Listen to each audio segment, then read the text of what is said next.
passar o trono para o outro filho dele, chamado Salomão, Davi tinha mais um filho, o irmão mais novo de Absalão, chamado Adonias. E Adonias, assim como Absalão, ele vai desejar roubar o trono de Davi. Ele não quer que o trono vá para Salomão, ele quer o trono para ele. E Adonias vai mais uma vez, assim como Absalão, se voltar contra o pai em busca do trono. E é muito interessante que está lá, se eu não me engano, em 1 Reis, no primeiro capítulo, ou segundo, às vezes eu confundo, fala assim, que Adonias, aquele que queria roubar o trono de Davi, nunca havia sido contrariado pelo pai. Nunca tinha tomado o não de Davi. E aí ele cresce de uma forma que nós conhecemos, mimado, ao ponto de, assim como meu pai nunca me deu um não, eu quero o trono para mim, eu quero mais um sim. Então, são adolescentes que cresceram sem ser contrariados, sem receber um não, sem receber limites. E isso faz com que eles vivam uma vida de pecado. Voltando aqui ao sacerdócio de Eli, Samuel, ele vai viver nesse contraste.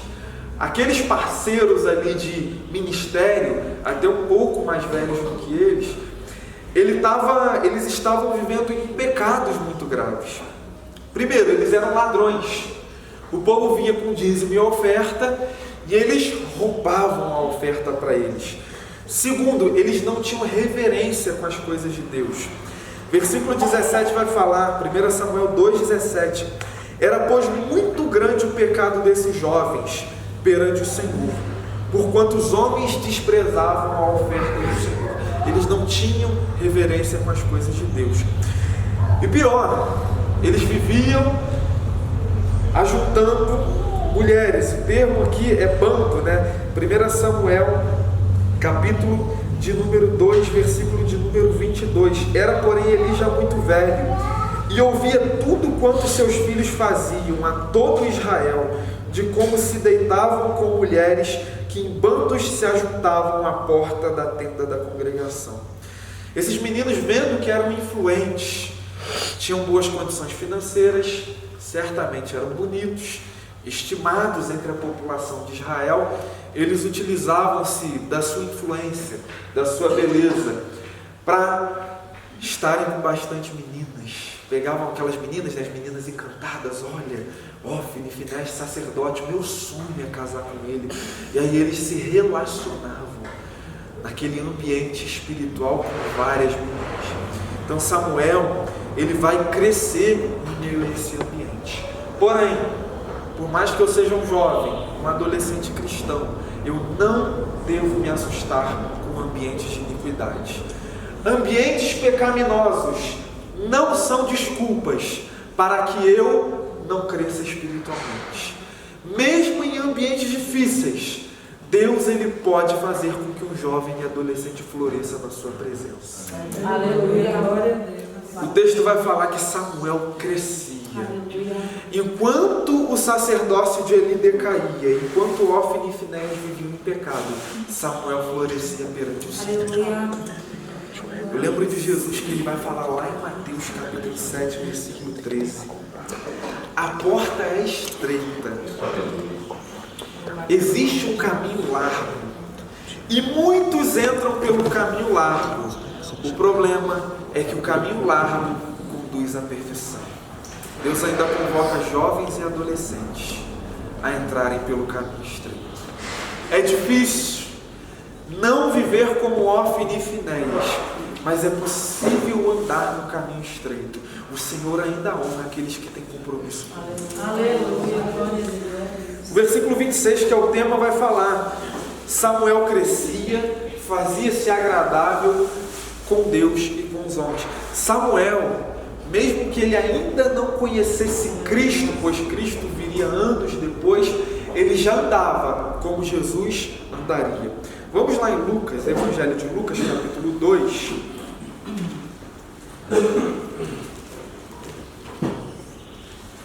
Versículo 40.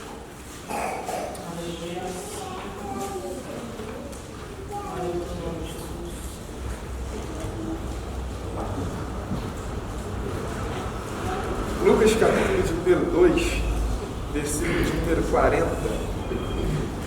Olha o que o autor vai dizer, Lucas. E Jesus, o menino, crescia e se fortalecia em espírito, cheio de sabedoria, e a graça de Deus estava sobre ele. Consegue reparar a semelhança entre Samuel e Jesus? Samuel crescia tanto para com Deus quanto para com os homens. Jesus, muitos anos depois, crescia e se fortalecia em espírito, cheio de sabedoria, e a graça de Deus estava sobre ele. Quantos aqui tem alguém aqui com 12 anos? Não? Quem aqui tem entre 12 e 18? Levanta a mão. Alguns, né? A maioria.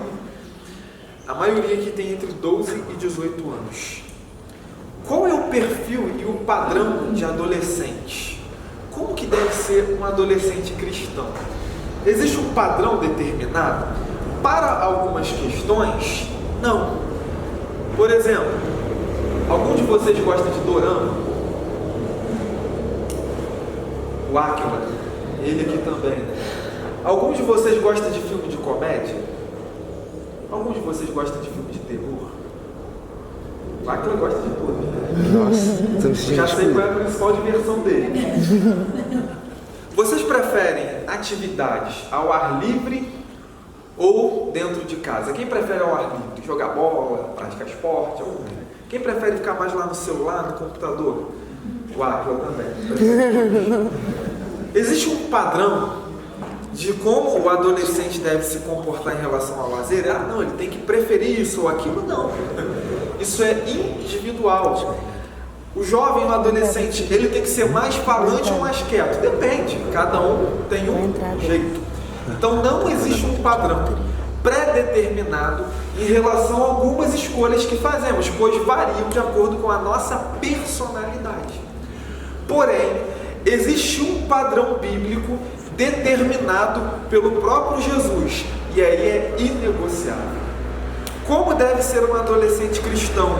Igual o adolescente Jesus era. Quando nós vamos para Lucas capítulo de número 2, que Jesus está lá ensinando a doutores, alguns padrões são estabelecidos. Como que tem que ser um adolescente cristão? Primeiro, teologicamente preparado. Jesus com 12 anos estava dando aula para os doutores. Então, o adolescente na casa do Senhor, muita gente olha até sem muita maldade, mas olha o adolescente como alguém que não tem muito a oferecer. Mas Jesus com 12 anos está ensinando. O período da adolescência não é um período infrutífero, um período apenas onde você se desenvolve fisicamente, não. Jesus com 12 anos, espiritualmente preparado. Tinha muito ainda a crescer, tanto físico quanto ministerialmente, mas ele já tinha o preparo. Jesus com 12 anos era obediente aos pais. Vocês conhecem o pregador Miguel Oliveira, The King, The Power? Vocês lembram do Miguel, que ficou famoso? Por que o Miguel ficou tão famoso? Porque viram que ele tinha um talento. E aí o que fizeram? Vamos pegar a melhor equipe de marketing e vamos fazer esse menino crescer. Vamos fazer ele rodar o Brasil, vamos pegar os melhores momentos dele, vamos postar nas redes sociais. E aí a gente viu no que deu, né? Problemão, tanto que a justiça teve que intervir. Para quem não sabe, um adolescente começou a pregar, mas aí cometeu alguns exageros, principalmente no dom de profecia e tal. E até que a justiça teve que intervir. A igreja não interviu, a justiça interviu e proibiu ele de pregar, tamanho problema que estava dando. E pelo que eu vi, já está de volta. Jesus, com 12 anos, viveu a mesma coisa que Miguel Oliveira viveu. Ele explodiu. Ele deu certo, ele deu aula para os doutores. Se fosse nos dias atuais, sabe o que fariam com Jesus? Vamos pegar o melhor assessor, o melhor empresário, vamos fazer esse menino voar. E aí o que os pais de Jesus fazem? Depois de Jesus dar todo aquele show, é hora de retornar para Nazaré. 600 habitantes, ninguém conhecia. Jesus era obediente a seus pais. E se Jesus era obediente a seus pais, isso é inegável. Jesus, como adolescente, ele vai se tornar um carpinteiro. Carpinteiro na época era alguém que trabalhava como pedreiro, construtor. Com 12, 13, 14, 15 anos de idade, Jesus já cuidava das coisas de José, seu pai. Isso nos ensina que um adolescente, ele tem que estar preparado para cuidar das coisas do pai. Não somente o pai terreno, mas um grande alvo de um adolescente crente, um grande alvo de um adolescente que quer agradar ao Senhor, é estar pronto para cuidar das coisas do pai. Não precisa esperar a juventude, não precisa esperar a vida adulta, não precisa esperar casar. Desde adolescente, eu tenho que estar preparado para cuidar das coisas do pai.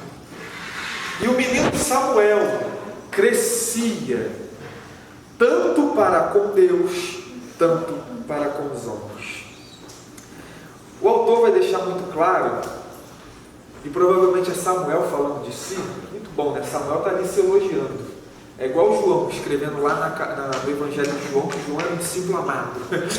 Muito bom para falar de si. Samuel vai dividir então o crescimento dele. Ele cresceu para com Deus e para com os homens. Como crescer para com Deus? Primeiro, precisamos ter disciplinas espirituais. E se tem uma palavra que a nossa geração, não só de adolescentes, mas o brasileiro não gosta muito, é a palavra disciplina. Vamos falar a verdade. Acordar cedo, num sábado de manhã, até eu reclamei para Luciano. Acordar cedo todos os dias, cumprir com seus trabalhos na escola, cumprir com seus trabalhos na faculdade, cumprir com o seu patrão lá te cobrando, e aí você tem culto à noite, e aí você tem filhos, e aí você tem as demandas de casa, precisa ter disciplina. E não é fácil ter disciplina.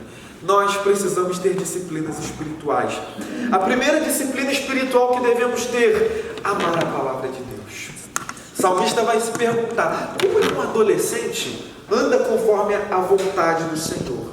Como um adolescente ele purifica o seu caminho? E aí ele responde 2 versículos depois, lá no Salmo 119. Escondi a tua palavra em meu coração, para não pecar contra ti. Não sei se vocês já levaram biscoito para a escola, chocolate. Você já levou alguma coisa muito gostosa para a escola e você não queria que teus amigos descobrissem que você estava com aquele biscoito, com aquele chocolate? Como é que você faz? Estou com chocolate aqui, mas eu não quero dividir com ninguém. E todo mundo já fez isso, vamos falar a verdade. O que você faz? Vai no banheiro. Você coloca no bolso da calça. Sempre escondeu, né, Radassa? Bom que a Radassa é sincera. Você coloca no bolso do casaco. E aí quando você vai comer, ó, é escondidinho, para ninguém ver. Porque o problema é quando descobre, né? Os benditos não somente descobrem, mas contam para todo mundo. No outdoor, olha, o Apolo tem biscoito. Misericórdia, Deus. Que o Senhor nos guarde, né, Apolo? Verdade. Verdade. Quando o salmista fala, escondi a tua palavra, é porque ele tinha cuidado. Aquilo valia muito. Olha, mas eu não escondi em qualquer lugar. Escondi no meu coração, porque no coração ele sempre encontraria. Escondi a tua palavra no meu coração e isso geraria resultado. Porque aí eu não vou pecar contra ti, Senhor.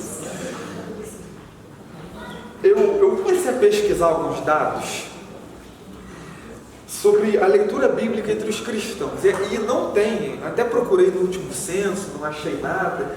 É muito difícil você achar o quanto o crente lê ou não lê a Bíblia. Mas eu pesquiso daqui, pesquiso dali.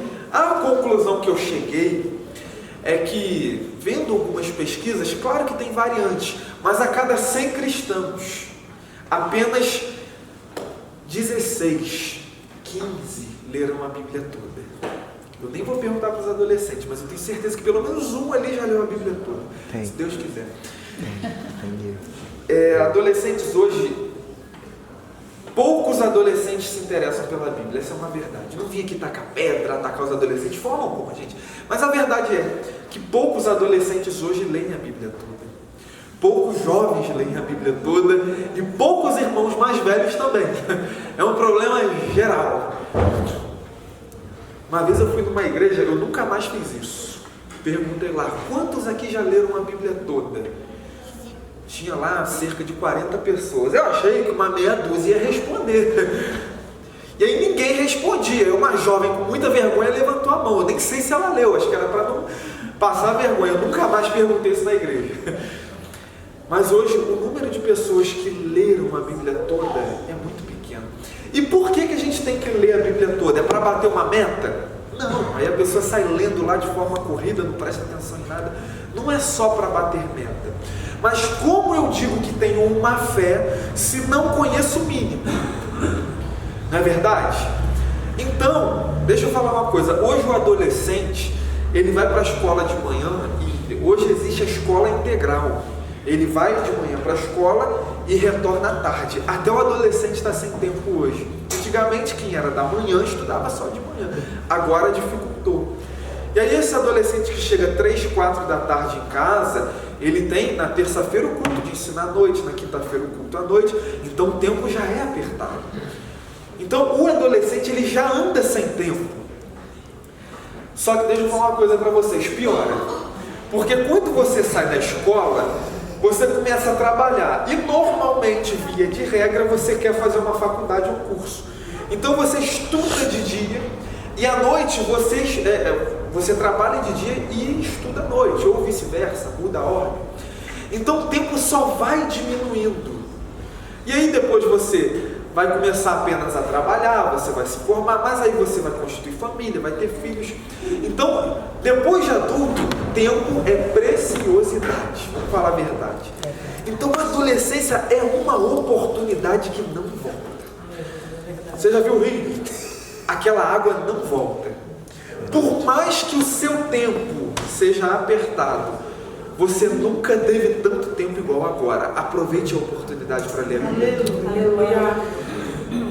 Uma disciplina espiritual que nós temos que ter para crescer para com Deus. Assim como Samuel crescia, era a oração.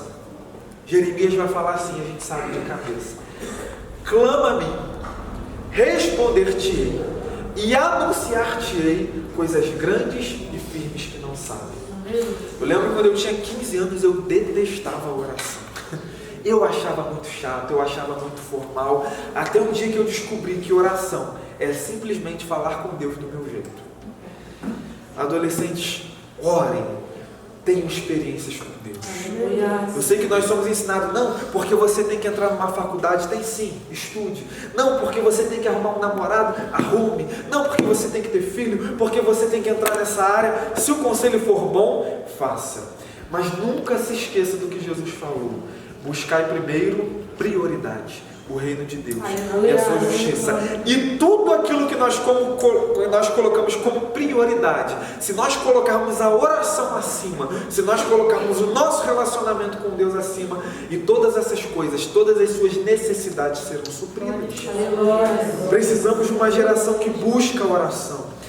Jeremias fala, clama a mim, uma oração profética, porque quem clama tem resposta. Aleluia.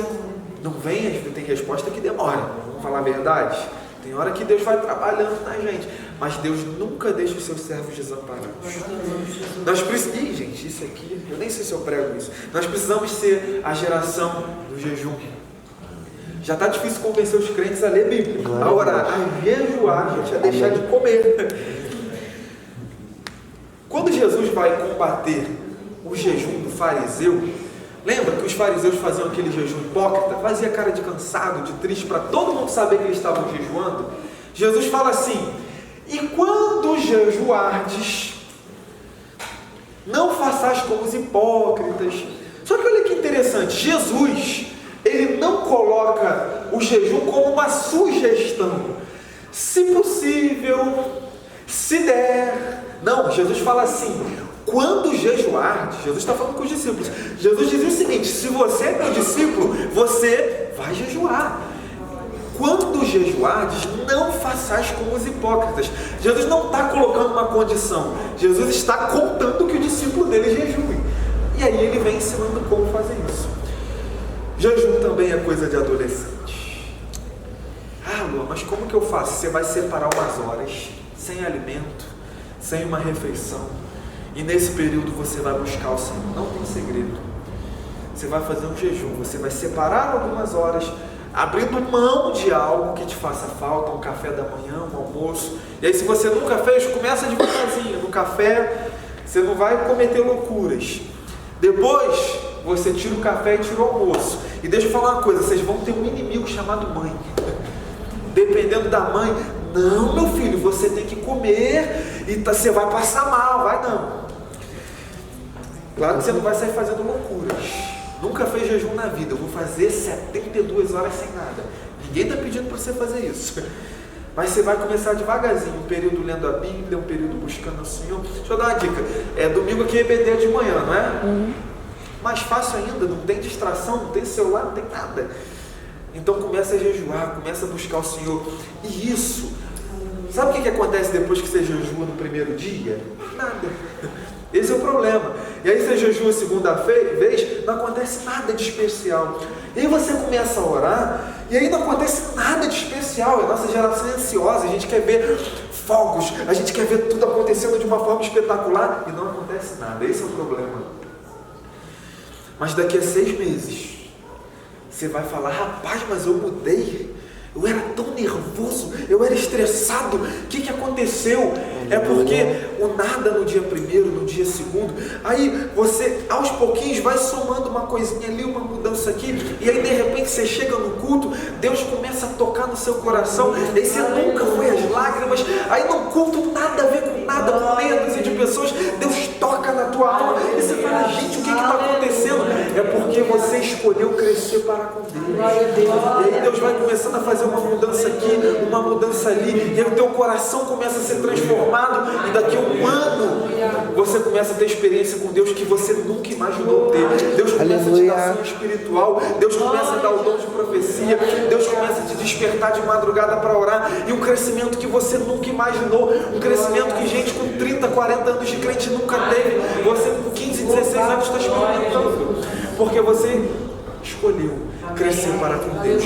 Eu ainda acredito que Deus escolheu a nossa geração, não para viver numa monotonia, não para viver de qualquer maneira, mas para ter verdadeiras experiências espirituais. E por fim, se eu quero crescer para com Deus, eu preciso buscar a palavra, a oração, o jejum, mas preciso ter um coração contrito. O salmista vai falar no Salmo 51, no versículo 17, quando alguém chega a Deus com o coração quebrantado, com o coração contrito, Deus não rejeita. Eu conheço a história de um casal, é uma história real. A esposa amava ir no supermercado. Tem gente que tem uns gostos esquisitos, né? Vamos combinar. A pessoa amava ir no supermercado. E o marido detestava ir no supermercado. O casal casou certinho, né? Ela amava, ele odiava. E ele nunca ia no supermercado com ela. Normalmente era uma missão que ficava com ela. Até um dia que de tanto ela insistir, ele foi. Mas ele foi reclamando, E desculpa a expressão, o pau quebrou. E eles brigaram. E a determinado momento da discussão, o marido falou assim com a esposa, mas por que você está reclamando tanto? Eu vim. Depois de muita briga, ele declarou, eu vim, por que você está reclamando tanto? E a esposa falou com aquele marido, gente, que fique claro, não sou eu não, tá? Não, porque a gente começa a contar a história do outro, parece que é a gente, mas nesse caso não sou eu não. E a esposa virou para o marido e falou assim, eu não quero apenas que você venha ao mercado, eu quero que você queira vir ao mercado.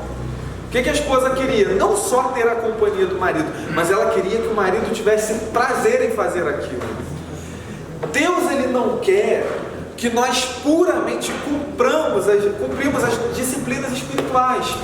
Eu vou orar porque a minha mãe manda eu orar, eu vou ler Bíblia porque o pastor fica insistindo nesse negócio de ler Bíblia. É claro que no início tem que ter um pouco de disciplina e não vai ter muito prazer, é verdade. Porém, Deus não quer apenas que a gente faça a sua obra, Deus quer que a gente deseje fazer a sua obra. Poxa, eu não só vou na consagração, eu quero ir na consagração.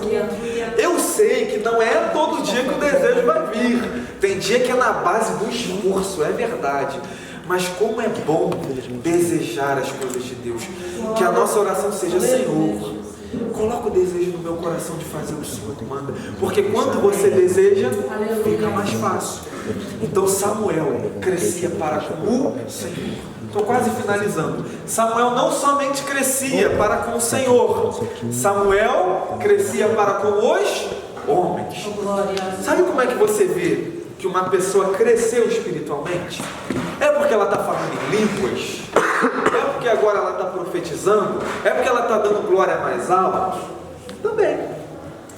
O crescimento espiritual passa quando nós começamos a ter uma fé ativa.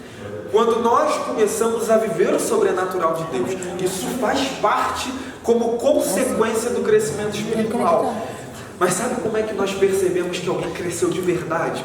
Além dos dons, além do mover de Deus, além do batismo do Espírito Santo, é quando essa pessoa cresce para com os homens.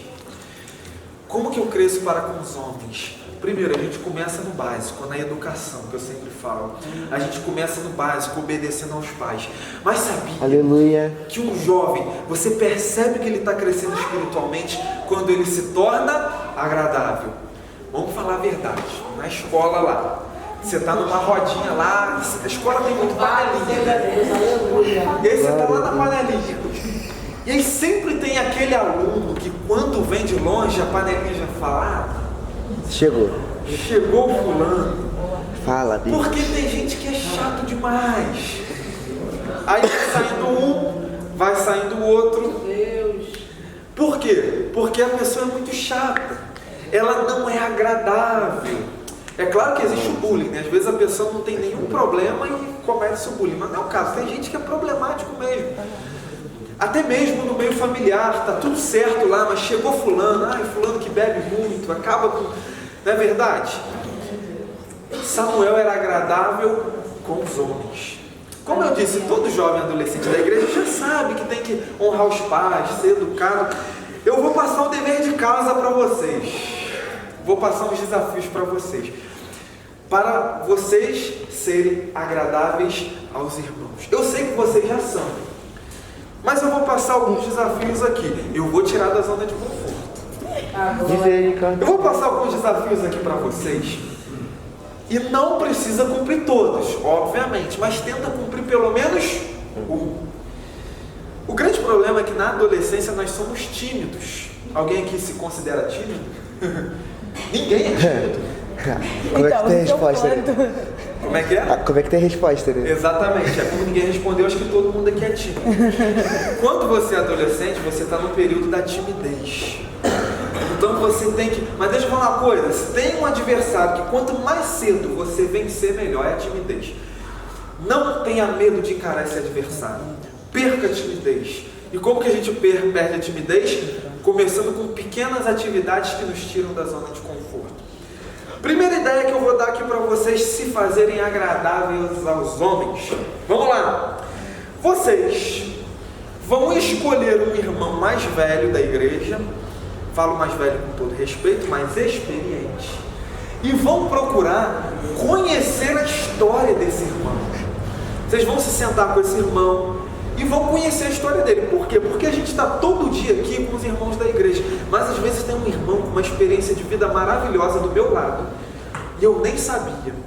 Vocês vão, adolescente, você vai escolher lá, como é que é seu nome? Isso, Miguel vai pegar e vai selecionar um irmão, uma irmã, aqui mesmo na igreja, depois de um culto, chega aqui, irmão, vamos conversar. Aí, Miguel, você já vem com umas perguntinhas. Poxa, você entrou na igreja com quantos anos? Como que foi a tua experiência com Deus? Só que tem uma regra, não vale ficar com o celular na mão, porque senão o irmão vai responder e o cara tá lá, Você pega um papel, uma caneta e começa a escrever a história do irmão. Poxa, o que tem na história dele aqui que vai ser útil para a minha vida? Os irmãos mais velhos vão aceitar os adolescentes fazer isso? Amém? Amém.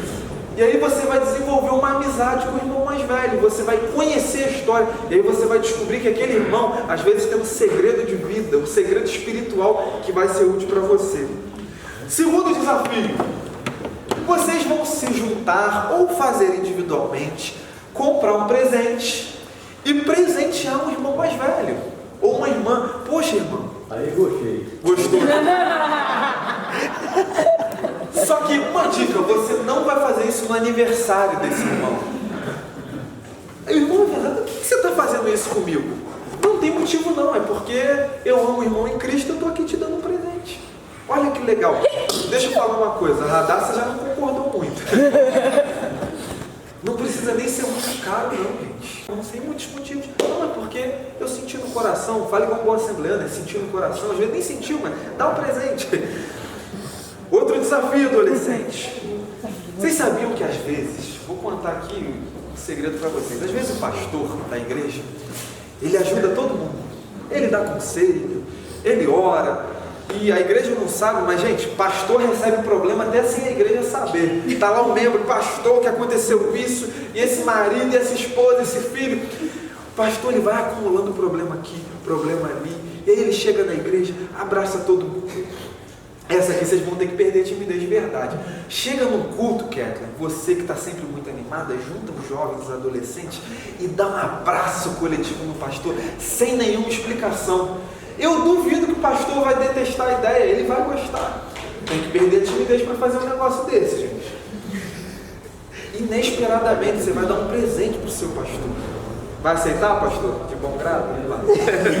Mas aí o que vocês fazem? Não faz agora não, dá um tempo para ele esquecer. Outra ideia para crescer junto. Gente, o Douglas, que é um pouco mais tímido que o pastor Leandro. Vai, Douglas.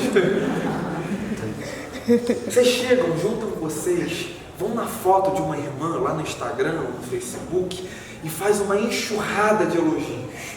Vamos na foto de fulano de tal postou uma foto agora, vamos fazer um monte de elogio? Esse aqui é fácil, gente, não é verdade? Você nem precisa fazer nada, da sua casa você vai lá, claro, com muito respeito, com sabedoria, mas junto com os adolescentes, vamos lá na foto de fulano de tal e vamos encher de elogio? A pessoa não vai entender nada, um monte de notificação chegando no celular dela. Outra coisa que vocês podem fazer, o bilhete 007. Vocês já ouviram falar no 007? Isso é um pouco mais antigo, né? Mas o que era o 007? Era um filme que tinha de um agente secreto. E aí ele ia cumprindo várias missões, só que tinha que ser uma missão secreta. O que você vai fazer? Lá no seu trabalho, na faculdade ou na escola, você escreve uns versículos ou umas mensagens bíblicas, como essa: clama a mim, o Senhor está contigo. E aí o que você faz? Muito cuidado. Você chega embaixo da mochila da pessoa e coloca embaixo. Você chega na mesa de escritório, coloca embaixo do teclado. Você vai colocar, só que assim, tem que ser escondido. É uma missão secreta. Você vai fazendo isso. E aí, secretamente, daqui a alguns dias, alguém vai pegar. E às vezes o fulano está lá no computador e vai ver, tem um papel aqui, o que é isso? Será que é mais trabalho? Aí a pessoa vai se deparar com aquela mensagem: Jesus te ama, Jesus quer um compromisso com você. Uma vez eu fiz isso no trabalho, e aí eu fui colocando em vários pontos da empresa. Aí o que aconteceu? Passou um mês, e eu estou vendo que tem um camarada procurando quem que colocou aquele bilhete. Aí o camarada rodou a empresa, aí depois ele descobriu que foi eu. Eu com a vergonha, eu fiz isso com uma vergonha. Ele falou assim: rapaz, tu não sabe o quanto eu precisava ler aquilo. Gente, não foi difícil, eu tive que ir lá escondido. E aí, assim o adolescente vai crescendo para com os homens. É muito interessante, voltando a Samuel, para finalizar no capítulo de número 3, versículo 1. E o jovem Samuel servia ao Senhor perante Eli. E a palavra do Senhor era muito rara naqueles dias. Não havia visão manifesta. Olha como que Deus honra. Quando Samuel se colocou à disposição de colocar o bilhetinho, se colocou à disposição de abraçar o pastor coletivamente, de fazer os comentários na foto do irmão, da irmã, olha o que aconteceu. Samuel vivia num tempo que Deus não falava à nação.